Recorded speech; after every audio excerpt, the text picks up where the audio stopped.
1. 서론 세일 헬페스 www.jesus2.org /new 레벌레이션 1 3430 댓글 5. 가. 서론 1. 베드로와 요한의 사명의 차이점. 요 21시 15분 -25. 2. 재림에 대한 징조와 확실한 예언. 배추 1시 15분 -25. 3. 우주 재림시까지 머물게 한 사명. 요 21시 21분 -23. 4. 신앙 정로에 대하여. 5. 기독교 종말론의 변론을 바로 하는 법에 대하여. 유튜브 요한계시록 강의 영상 보기. 베드로와 요한의 사명 차이점. 요 21시 15분 25. 서론 하나님께서 베드로와 요한을 특히 대표적인 자로서 인정했다는 것은 누구나 다 시인하는 바이다. 그러나 대표적인 두 사도의 사명의 차이점을 분명히 말씀하신 것이다. 이것은 두 사도에 관한 문제가 아니고 기독교 종말의 시대에 관한 문제가 결부된다는 사실을 알아야 할 것이다. 이제 사명의 차이점을 말하자면 다음과 같이 사명을 구별하여 말할 수 있는 것이다. 1. 베드로의 맡은 사명 15에서 19. 주님께서 당신을 부인하던 베드로에게 3번까지 반복하여 물어본 것은 이 사람들보다 내가 나를 더 사랑하느냐 하는 문제인 것이다. 이것은 주님이 베드로의 심정을 몰라서가 아니라 베드로의 겸손을 요구하는 말씀이었던 것이다. 왜냐하면 십자가에 못 박히기 전에 모든 제자는 다 부인할지언정 자기만은 주를 위해 죽겠다고 장담한 사실이 있었기 때문이다. 큰 사명을 가진 종이 가룟 유다 외에 더 큰 실수를 한 자는 베드로였다. 그러나 베드로가 끝까지 주님을 따라갔기 때문에 이런 실수도 있었던 것이다. 베드로가 미리 도망했던들 이런 과오는 없었을 것이로되 끝까지 죽어도 같이 죽겠다는 마음을 가지고 따라갔던 것이다. 그러므로 실수가 있어도 제일 열심히 있다고 인정되는 것이다. 주님은 내가 얼마만큼 나를 사랑하는 중심이 있어서 애썼다는 것을 내가 아는 것이니 너는 낙심 말고 내 양을 먹이라. 고하신 것은 은혜 시대의 양떼에게 양식을 나누어 줄 복음의 총책임자로 너를 세운다는 약속인 것이다. 그러므로 주님께서는 베드로를 들어서 높이 썼던 것이다. 이방 땅에 복음을 나가 전하는 일에 문을 연 자도 베드로요. 예루살렘 교회에 큰 부흥을 일으킨 자도 베드로요. 기독교 역사에 제일 큰 이적을 먼저 행한 자도 베드로요. 심지어 옥에 갇혔어도 천사가 그를 옥에서 해방해준 일도 그의 사명이 컸기 때문에 천사까지도 동원했던 것이다.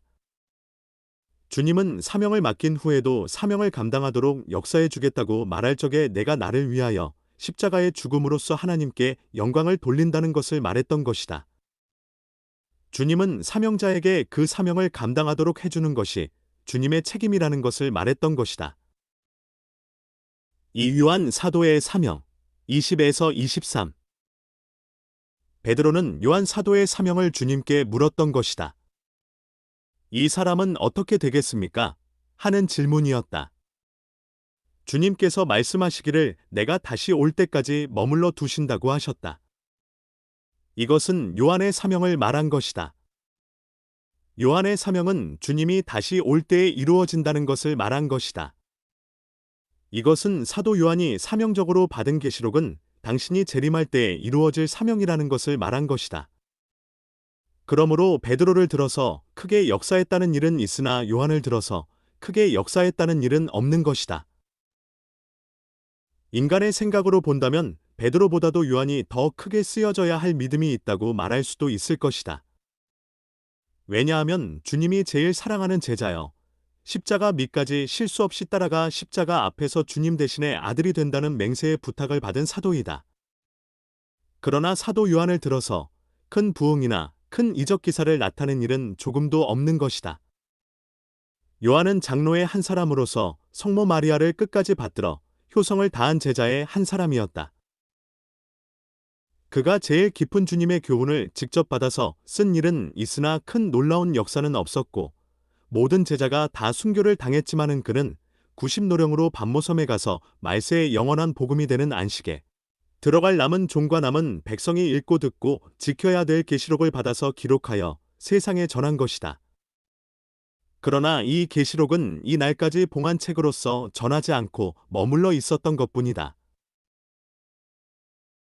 이 계시록의 비밀은 주 강림시 재앙의 날에 전해야 될 사명자가 다시 꿀같이 하나님께 받아먹고 쓴 것이 있지만은 세계 만방에 다시 예언한다는 것을 사도 요한은 계시로서 받은 것뿐이다. 계 10, 8에서 10. 사명적인 이름까지도 베드로는 사명적인 이름을 불렀으나 요한은 우레의 아들, 보아너게 이란 이름을 받았지만 숨겨두고 만 것은 그 뇌자. 라는 이름은 심판이 나릴 시기에 해당되기 때문이다. 그러면 재림시에 전할 복음을 왜 요한에게 미리 계시를 주었느냐에 대하여 다음과 같은 이유가 있는 것이다. 성경을 완전한 책으로 이루어 놓음으로써 그 책을 만방에 전할 것이기 때문에 신약 전설을 완전히 구성하기 위한 것뿐이었다. 그러므로 종말의 증인은 다시 해석해서 증거함으로써 다시 예언자라고 말하게 되는 것이다. 만일 금일에 와서 어떤 사람이 계시록을 맡아 가지고서 성경이 다시 나온다고 하면 이것은 혼선 중에 혼선이 될 것이며 기독교는 완전한 진리가 구비된 것이라고 말할 수가 없을 것이다. 하나님은 예지와 예정이 계신 동시에 어떻게 종말에 가서 세상의 환난, 재앙, 심판을 나리며 어떻게 종을 들어섰으며 교회를 어떻게 보호해서 남은 종과 남은 교회로서의 새 시대를 이룬다는 것을 분명히 가르친 것이 사도 요한이 받은 종말의 복음이다. 결론. 베드로는 교회의 기초를 놓아 터를 닦은 복음의 역사라면 요한의 사명은 기독교가 끝을 맺는 즉 알곡을 모아 곳간에 들이는 추수기의 사명이 된다는 것이다. 다시 말하면 믿음으로 말미암아 중생을 받고 성령을 받는 것이 베드로를 통해 받은 복음이라면 예언의 말씀을 읽고 듣고 지켜서 재앙의 날에 재앙을 받지 않고 구원받는 복음은 기독교 종말의 끝을 맺는 역사가 될 것이다. 세밀히 말하면 은혜 시대 역사의 대표적인 사도는 베드로요. 환난 시대의 대표적인 사도는 요한이라고 볼 수 있는 것이다. 재림에 대한 징조와 확실한 예언. 배추 1시 12분 20일. 서론. 우리는 주 재림을 믿는 신앙에 대하여도 확실한 징조도 있고 확실한 예언도 있는 것이다. 이 두 가지는 우리에게 완전한 신앙을 주고 있는 것이다. 만일 징조만 있고 확실한 예언이 없어도 불완전이요. 예언만 있고 징조가 없어도 완전한 것은 아니다. 징조가 확실하고 예언도 확실하니 이것은 합법적인 진리라고 보게 되는 것이다. 이제 징조와 확실한 예언을 성경으로 다음과 같이 찾아본다. 1. 재림에 대한 징조를 봄. 16에서 18. 이 날까지 기독교에서 재림에 대한 확실한 징조는 보여진 것으로 알고 있으나 확실한 예언은 모르고 있는 것이다. 베드로 자체도 징조는 내가 보았으나 확실한 예언을 분명히 모른다고 말했다. 베드로가 재림의 징조를 보았다는 것은 베드로, 요한, 야고보가 변화산에 올라가서 직접 눈으로 그 영광도 보았고 주님의 자체를 보았고 똑똑히 음성도 들은 것이다. 이것을 보아서 확실히 주님은 강림한다는 것을 말했던 것이다. 또는 주님이 승천할 때 천사가 말했다. 행한시 11분. 그러나 다시 온다는 징조는 친히 눈으로 보았으나 다시 올 때 예언은 계시록을 통해 똑똑히 알게 될 것이다. 주님은 어찌하여 재림의 징조는 있게 했으나 이때까지 예언의 확실한 것은 알려주지 않는 이유도 있는 것이다. 이미 죽은 성도에게는 주님 다시 온다는 것만 알아도 만족하기 때문이다. 이것이 그리스도를 믿는 신앙이다. 십자가, 부활, 승천, 재림을 믿는 것이 신앙이다. 이 신앙은 주님이 분명히 오신다는 것만 믿으면 된다. 왜냐하면 확실한 예언이란 주 재림을 살아서 환난 가운데 남은 종으로서 맞이할 자에게 해당되기 때문이다. 만일 죽어서 부활할 성도에게 예언을 지키라고 하면 이것은 이단설이 될 것이다. 이것은 때가 되기 전에는 필요가 없기 때문이다. 이 날까지 예언을 들고 활동하던 사람이 실패한 것은 그리스도만을 바로 믿기만 하면 될 시기에 월권적인 행동을 했던 것이다. 이 확실한 예언. 19. 사도들은 확실한 예언이 있다는 것을 말했으나 해석은 하지 못했던 것이다. 예언이란 인간의 사사로운 생각으로는 풀 수가 없다는 것이다. 20. 예언을 읽고 듣고 지켜야 할 때 하나님이 바로 해석하도록 해준다는 것을 베드로가 그때 사사로이 예언을 풀었던들 그는 사도의 자격을 잃게 되었을 것이다. 사도의 직분은 그리스도 한 분을 바로 증거해서 믿게 하는 사명이 있기 때문이다. 우리는 확실한 예언을 증거하는 총 대지능계 17일 것이다. 세상 나라가 그리스도의 나라가 되는 시기는 일곱째 나팔을 불 때니 하나님의 비밀이 그종 선지자들에게 전하신 복음과 같이 이루리라 한 말씀이다. 다시 말하자면 사도들은 그리스도의 비밀이 옛날 선지에 전한 복음과 같이 성령으로 잉태되고 십자가에 죽고 부활하고 승천하고 성신이 강림했다는 것을 증거하기 위한 사명이다. 그러나 심판기의 사명자는 세상이 그리스도의 나라가 되는 것이 선지의 예언대로 된다는 것을 증거하는 것이 심판기의 종들이 전할 사명이다. 그러면 심판기에 남은 종들은 모든 환난과 재앙과 또는 남은 종과 남은 백성이 선지의 예언의 말씀대로 이루어진다는 사실의 다림줄을 바로 쥐고 나가서 다시 예언하는 역사이다. 다시 말하면 미분명한 해석을 분명히 해석해 준다는 뜻이다. 만일 환난과 재앙이 올 때 확실한 예언을 증거 못한다면 기독교는 흑암에 빠지고 말 것이다.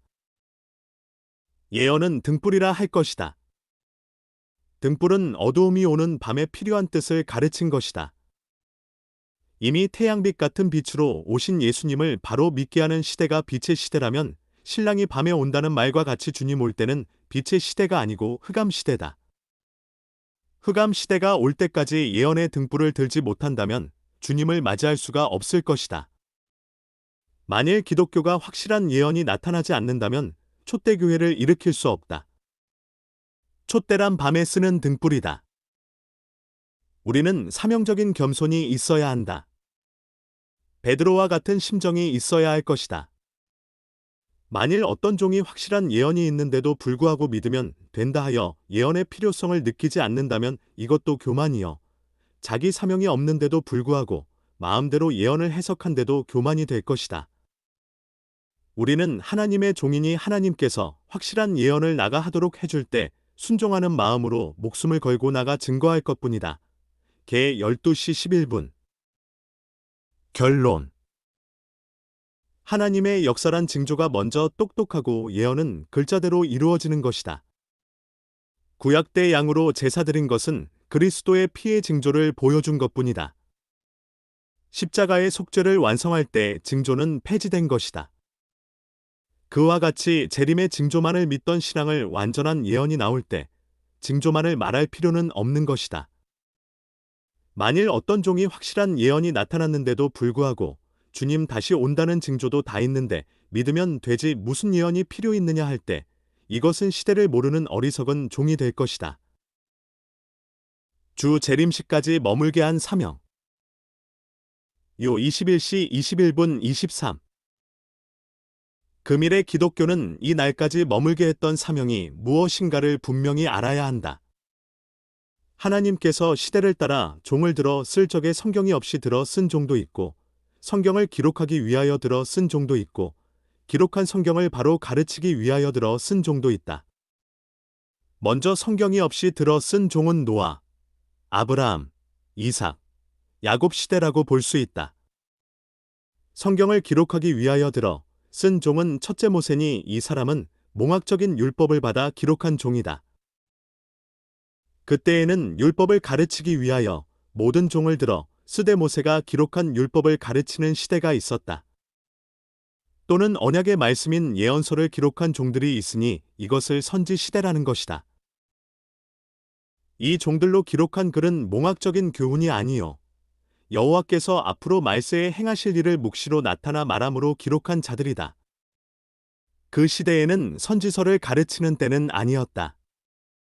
오히려 율법을 가르친다는 성전에서 참된 선지들이 묵시로 받은 책을 반대하고 심지어 불살라버리는 일까지 있었다. 그때 사람이 이 글을 인정하지 않고 오히려 이단시하고 배척을 했던 것이다. 그러나 그리스도가 탄생할 때부터 재림시까지는 율법을 가르치는 시대가 아니고 선지서를 가르치는 시대라고 볼 수 있다. 이제 선지서를 가르치는 사명에 대하여 다음과 같이 말한다. 1. 선지서를 가르치는 사도들을 박해하는 때가 있었다. 이때는 소위 율법주의라는 자들이 율법을 가르치면서 선지서를 가르치는 일을 반대했던 것이다. 행세시 24분 26, 4, 1에서 3. 아무리 율법주의자들이 반대해도 담대히 선지서를 들고 예수 그리스도를 증거하는 때가 사도 시대라는 것이다. 그러므로 예수님께서 부활하신 후에 제자들에게 나타나서 성경을 해석해 주었던 것이다. 룩 24, 25에서 27, 44에서 47. 이렇게 성경을 깨닫도록 가르친 것은 사도들이 성경을 해석할 범위를 말씀하되 십자가, 부활을 증거하기 위한 성경을 가르친 것이다. 선지서를 깨달은 사도들은 사복음을 기록할 때에 선지서를 가지고 해석하면서 예수 행적을 기록한 것이다. 이것이 은혜 시대의 종들이 성경을 가르치는 지식의 한계가 되었던 것이다. 배추 1시 19분 20일. 어느 사도나 다 하나 같이 예언서를 들고 예수를 증거하는 것이 초대 교회 교훈이었던 것이다. 그때는 신약 전서가 있은 것이 아니요. 성경을 가지고 증거할 때에 사도들은 율법을 가르치는데 목적을 둔 것이 아니고 선지서를 가지고 예수님의 십자가, 부활을 증거하는 동시에 예수 행적을 말하게 되었던 것이다. 행 13시 27분 30. 그때를 지나 모든 사람이 복음서를 기록할 때 그들이 전하는 말에 의하여 그대로 저술한 것이 복음서이다. 룩 1, 1에서 3. 그때는 성경을 새로 기록한다는 목적이 아니고 성경대로 이루어졌다는 것을 전하기 위하여 예수 행적을 썼던 것이다. 또는 사도행전을 기록하는 자는 성신이 오셔서 역사할 때에 선지서의 예언대로 이루어졌다는 것을 증거하기 위하여 기록했던 것이다. 편지서를 쓸 때에도 선지서를 증거하되 예언대로 은혜 시대가 왔으니 우리는 이루어진 십자가를 믿고 이루어진 성신의 역사를 받았으니 이리저리 치우치지 말고 신앙생활을 바로 해나가라는 데 대하여 권면을 했던 것이다. 그 후에 사도들이 기록한 책을 그대로 전하기 위하여 싸워온 것이 기독교 역사라는 것이다. 기독교는 이 날까지에 머물러 있는 사명은 사도가 쓴 성경 해석 외에 해석을 더할 자는 도저히 없었던 것이다. 그러므로 이 날까지의 정통학설은 사도들이 해석하여 놓은 해석에 의하여 좀 더 변론을 세밀히 말한 것이 정통신학의 학설이라는 것이다. 그러나 성신이 충만치 못한 사람들이 학설을 쓰게 될 때 금일에 영들을 죽이는 숙물이 된 것이다. 이 날까지 하나님께서 머물러 둔 사명은 이제 무엇이냐는 것을 똑똑히 알아야 할 것이다. 이 하나님께서 선지자들에게 전한 복음을 전하는 일이다. 복음도 예수님이 전한 천국 복음이 있고 마 24, 14. 하나님께서 선지들에게 전한 복음이 있으니 이것은 천국을 목적한 복음이 아니요 지상 왕국을 목적한 복음이다. 개 11시 15분. 천국 복음은 베드로에게 맡긴 사명이요 지상 왕국이 오는 영원한 복음은 요한에게 계시로 보여준 복음이다. 바벨론이 망하고 성도의 나라가 온다는 것이다. 개 14, 6, 7, 20, 1에서 3. 기독교에 머물러 있던 사명은 붉은 짐승의 표를 받으면 죽고 안 받으면 이 세상이 불타는 날에 남은 백성이 되어 새 시대 간다는 복음이다. 이 복음은 선지서에 기록된 말씀이다. 하나님께서는 주거 천당을 목적한 말씀이 아니요 몸에 사망이 온 땅에 사망이 없는 시대를 이룬다는 것이 목적이기 때문이다. 4, 25, 7, 8. 인간의 사망이 온 것은 죄로 말미암아 온 것이니 죄를 없이 하고 사망을 없이 하는 세상을 이루어서 하나님의 종들로 큰 축복을 받도록 하자는 것이 여호와의 말씀의 목적이기 때문이다. 이것은 주의 재림이 임하는 날에 남은 종이 전하는 복음이다. 사도 요한이 받은 계시는 변화 성도가 전할 복음인 동시에 심판의 다림줄이 되는 것이다. 요한은 계시를 볼 때 인간 종말의 역사는 해돋는 편에서 일어날 것을 보았고 자기가 받은 진리는 재앙의 날에 읽고 듣고 지켜야 될 말씀이라고 받았던 것이다. 이 재앙이라는 것은 인류 전멸의 재앙이다. 금일에 기독교가 머물렀던 사명이 무엇인지 알고 이 사명을 바로 찾아서 역사하는 일이 없다면 극도로 위기를 만난 것이 71년도부터 오는 시기라고 본다. 그러므로 주님께서 요한에게 이 계시를 보이기 전에 베드로가 묻는 말에 대하여 요한은 내가 다시 올 때까지 머물러 두겠다고 하셨던 것이다. 선지서를 전하는 사명에 있어서 사도들은 선지서를 들고 십자가 부활을 증거했지만 재림시에 남아있는 변화 성도는 선지서를 들고 심판과 새 시대를 말하게 될 것이다. 우리는 지금 이때부터 선지서를 그대로 읽어서 전하는 때가 왔으니 이 말 저 말 쓸데없는 학설을 듣지 말고 선지서 전체를 그대로 전하는 자로만이 새로운 역사를 받음으로 완전한 승리의 용사로 새 시대를 정복하게 될 것이다. 결론. 선지서를 전하는 종들의 축복은 다음과 같다. 선지서를 들고 십자가 부활을 증거하던 종들은 은혜 시대를 이루었고 선지서를 들고 심판과 새 시대를 증거하는 종들은 새 시대를 이룰 것이다. 문 신앙 정로에 대하여 구체적인 설명을 하고자 합니다. 답 신앙 정로라는 것은 타락한 인생을 하나님께서 구원하고자 하여 약속하신 말씀을 믿는 것인데 다음과 같이 말씀할 수 있습니다. 1. 아브라함에게 약속을 세운 말씀을 믿는 것이 신앙 정로입니다. 하나님께서 아브라함에게 나타나서 너는 복의 근원이니 천하의 모든 족속이 내 씨로 말미암아 복을 받으리라고 약속하신 말씀을 믿는 것인데 아브라함은 이 약속을 믿고 순종의 걸음을 걸어가서 인정을 받을 때는 이삭을 하나님께 바칠 때였습니다.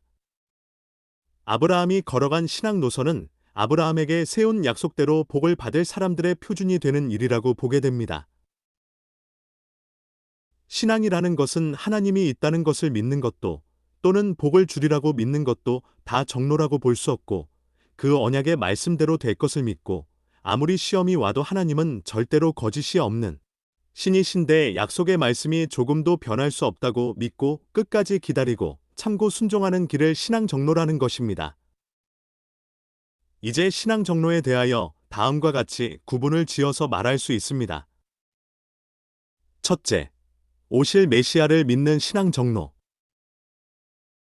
구약 때 아브라함의 육적 혈통의 자손은 오실 메시아를 믿는 신앙에서 양심으로 하나님을 경외하며 자기의 부족을 날마다 깨달으며 양을 잡아 제사 드리는 자라면 하나님은 그 제사를 향기롭게 받으시고 축복을 내리되 하나님의 보호를 받는 일, 물질의 축복을 받는 일, 하나님의 축복 속에서 승리의 길을 걷는 일이 있었던 것입니다.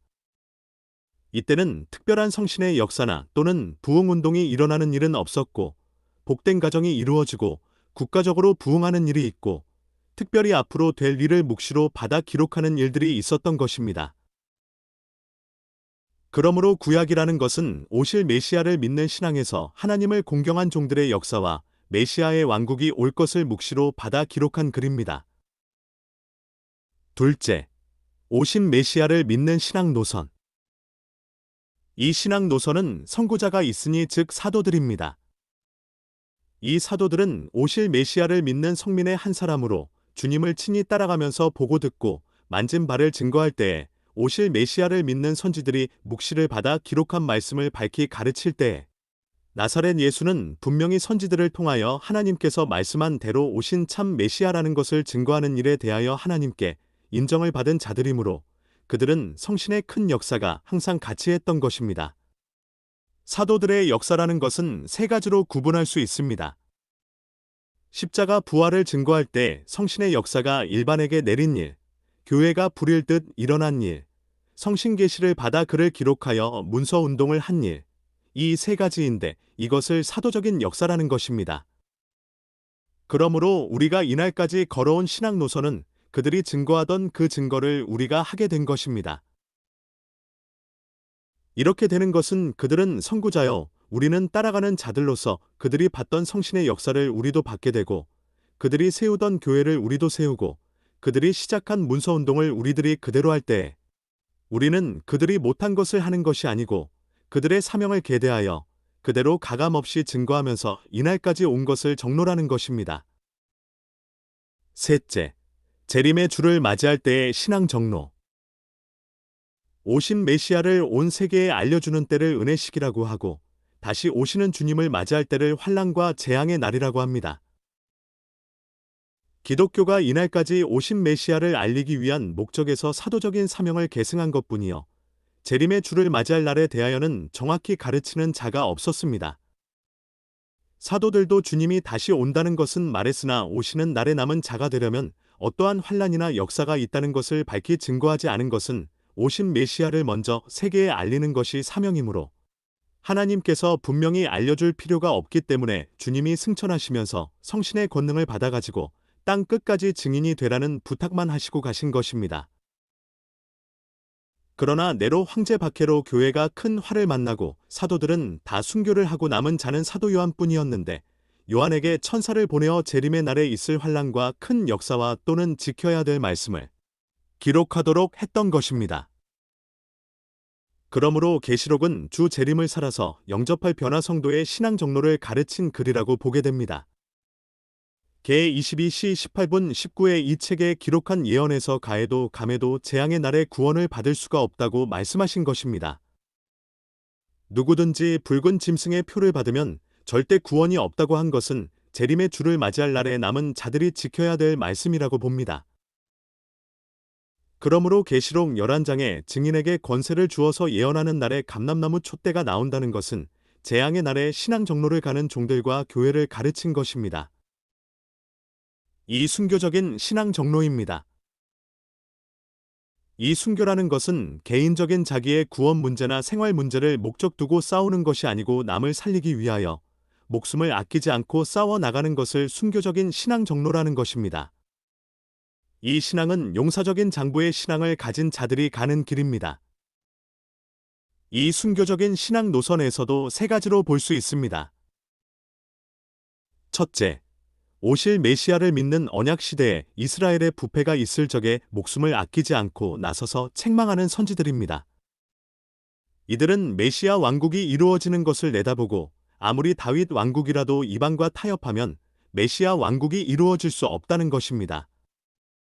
왜냐하면 아브라함의 정통 신앙을 잃어 버리지 않는 자라야 메시아 왕국의 축복을 받을 것을 말했습니다. 이때 그 선지의 경고를 순종하지 않을 때 그 왕국을 바벨론을 들어서 없이하고 남은 자로 다시 예루살렘을 복구할 때 그들이 받은 묵시는 전부가 심판의 다림줄이 된 것입니다. 둘째, 오신 메시아를 증거하기 위하여 목숨을 아끼지 않고 증거하는 자들은 목적이 유대나 이방의 차별이 없이 예수를 믿되 유대인은 유대교를 떠나야 된다는 것이요, 이방인은 이방 종교를 떠나야 된다는 것입니다.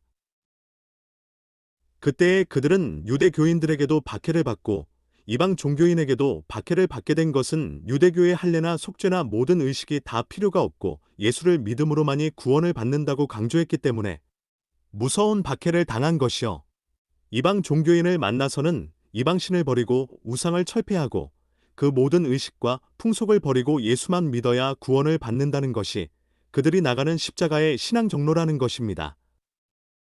그들은 날마다 십자가 외에는 증거하지 않는 증인으로서 피를 흘려 쓰러지면서도 변치 않고 증거하여 세계 만방의 교회를 세우게 된 것입니다. 셋째, 재림의 주를 맞이할 때의 증인은 아무리 신자라도 예언의 말씀을 지켜야만 환난에서 보호를 받고 새 시대에 간다고 하는 증거인데, 여기는 세 가지 요소가 있습니다. 1. 만왕의 왕을 대적하는 붉은 짐승의 정권은 심판의 대상자이니 아무리 하나님의 자녀라도 그 앞에 절을 하거나 표를 받으면 붉은 용과 짐승의 정권을 없이하는 심판이 올 때 함께 다 죽는다는 것이요. 2. 누구든지 짐승의 세력을 무서워 말고 예언의 말씀을 순종하면 하나님께서 예비처에 보호함으로 짐승의 박해로 오는 환난을 피하고 짐승의 정권과 거짓 선지의 세력을 없애는 재앙 심판에서 구원을 받는다는 것입니다. 이렇게 증거하려면 권세를 받지 않고는 도저히 이 진리를 증거할 수 없을 것이니 순교적인 사상을 가진 자가 아니고서는 재림의 날까지 증거할 수가 없는 것입니다. 3. 대표적인 사람이 증거하는 증거를 가해도 감해도 재앙을 받는다는 것입니다. 왜냐할 때에 하나님께서 마지막 예언할 권세를 맡겼으니 이 예언이라는 것은 모든 선지가 묵시로 받은 심판의 다림줄의 진리와 계시록을 들어서 다시 예언하는 자인데 하나님께서 그 입술의 말씀을 주어서 조금도 혼선이 없는 완전 변론의 역사를 하게 하므로 그 변론을 통하여 간교한 막이 흑암이 물러가게 되고 모든 사람이 다 하나같이 깨닫고 진리 안에서 완전한 촛대 교회를 이루어 그 교회로 말미암아 지상 평화 왕국이 완전히 이루어지는 것입니다. 다시 말하면 모든 선지 예언이 이루어지되 은혜 시대에는 죽은 영을 살리는 것이 목적이요 환란기에는 죽을 몸을 살려서 새 시대로 인도하는 것이 목적입니다. 문기독교 종말론의 변론을 바로 하는 법에 대하여 구체적인 설명을 듣고자 합니다. 답 성경은 두 가지로 볼 수 있습니다. 법으로 쓴 글도 있고 완전한 변론으로 쓴 글도 있습니다. 그런데 법이란 것은 모세 오경에 기록되어 있는 것이요. 역사라는 것은 모세 오경을 그대로 지키면 복을 받고 지키지 않으면 벌을 받은 역사가 구약 역사입니다. 그 밖의 말씀은 전부가 변론적이라고 보게 됩니다. 신약 전서의 사복음은 그리스도께서 친히 사람을 대하여 말씀한 변론이 기록되어 있고 편지서는 성령을 받은 종들이 성령으로 변론한 것이 기록되어 있고 선지서는 하나님께서 직접으로 심판과 새 시대를 목적하고 변론한 글이라고 보게 됩니다. 그러므로 기독교의 종말론이란 것은 사복음과 편지서에 있지 않고 선지서와 계시록에 있는데 계시록은 하나님의 변론을 혼선되지 않게 증거하기 위하여 조직적으로 보여준 글입니다. 계시록은 선지서의 심판의 변론을 열어주는 책입니다. 계시록을 바로 알므로 얼마든지 여호와의 책의 세밀한 변론을 말할 수가 있습니다. 그러므로 기독교 종말론은 계시록에서 완전히 조직을 알아가지고 선지서를 다음과 같이 변론할 수 있습니다. 계시록은 7교회, 7인, 7나팔, 7대접인데 7교회는 재림의 주를 맞이할 변화 성도의 신앙 지침이요. 7인은 재림의 주가 올 시기를 알려준 것이요. 7나팔은 재림 시기에 올 환란의 순서를 보여준 것이요. 7대접은 재림 후 이 땅의 재앙 심판이 올 때 될 일을 보여준 것입니다. 그러므로 7교회의 종교 부패성을 책망한 것이 선지서 전체의 이스라엘의 종교 부패성을 책망한 변론 전체의 요지가 됩니다. 7인의 시기는 신약 시기에 붉은 말이 허락받고 나온다는 것은 구약 세계의 아수르의 세력을 말한 것으로 변론이 되고 검은 말은 경제권의 세력이 빈민을 압박한다는 선지서의 말이 결부가 되고 얼룩말은 선지서의 음료적인 거짓 선지에 대한 변론이 결부가 됩니다. 그러므로 사대병마는 구약 선지서의 심판기에 올 적그리스도에 대하여 북방 세력이 강하게 올 것을 붉은 말로, 극도로 부패한 정치를 검은 말로, 극도로 미혹을 시키는 거짓 선지를 얼룩말로 하며 계시록의 내용이 전부 결부되고 구약 선지서도 전부의 내용이 사대병마에 결부됩니다. 인간 종말에 불가피한 진노의 심판이 오는 것은 이 세 가지가 심판의 대상자가 됩니다. 언제나 변론이란 것은 알파와 오메가를 바로 말해야 됩니다. 왜냐하면 하나님은 시작했던 일을 패하지 않고 그대로 끝을 맺습니다. 만일 스스로 계신 하나님이 시작을 했다가 누가 방해한다고 그대로 끝을 못 맺는다면 그대로 끝을 못 맺게 하는 자가 하나님보다 높은 자가 될 것이니 하나님은 시작을 하면 아무리 방해자가 있어도 그 법에 의해서 끝을 맺는 것입니다. 기독교의 구원이라는 것은 하나님이 시작한 그 목적을 달성하는 것입니다. 천지 만물을 창조할 때에 얼마든지 아름답고 평화롭고 거룩한 영광의 나라를 목적을 둔 것인데 이것을 이루기 위해서는 아무런 법이 없이 이루는 것이 아니고 하나님과 사람 사이의 말씀의 법을 세워서 그 법을 순종하면 목적을 둔 왕국에 들어가는 것이요. 순종치 않으면 못 들어간다는 것이 하나님의 법입니다. 그런데 사람이 간교한 뱀에게 미혹을 받아서 떨어졌다 하여도 그 목적을 달성해 준다는 것이 하나님의 법입니다. 둘째 아담 예수님이 탄생하신 것은 아담을 창조할 때의 목적이었던 그 목적을 이루기 위한 것입니다.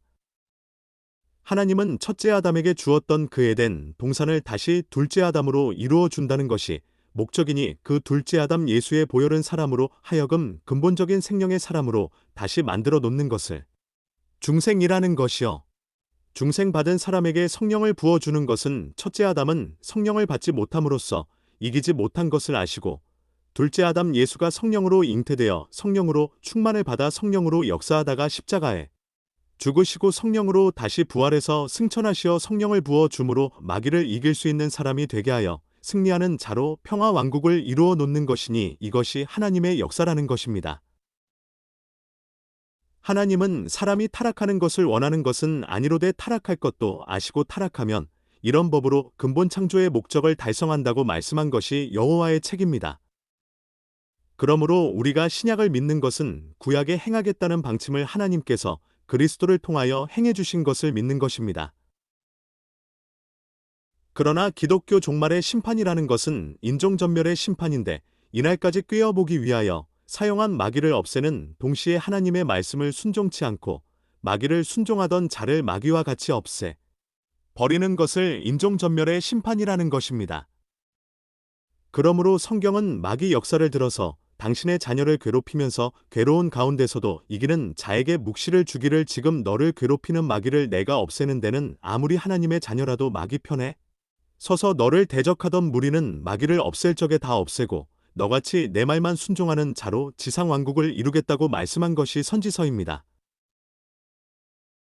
그러면 이렇게 마귀 세력을 없애는 것은 사람이 할 수 없고 하나님의 아들을 보내서 십자가에 죽게 하고 만민을 그 피로 구원하는 동시에 끝까지 순종치 않는 자를 마귀와 함께 없애버리고 너와 같이 순종하던 사람들로 남은 자가 되게 하며 새 시대를 이루겠다는 것이 하나님의 말씀입니다. 그러므로 성경은 묵시를 받은 사람이 받던 고난이 심판날의 환난이 되고 묵시를 받던 종들이 받은 왕권이 종말의 환난 가운데 남은 종들에게 같이 오므로 그날에 가서 묵시를 받은 자나 그 말씀대로 싸운 자나 같이 영광을 누리게 하는 것이 오메가 역사라는 것입니다.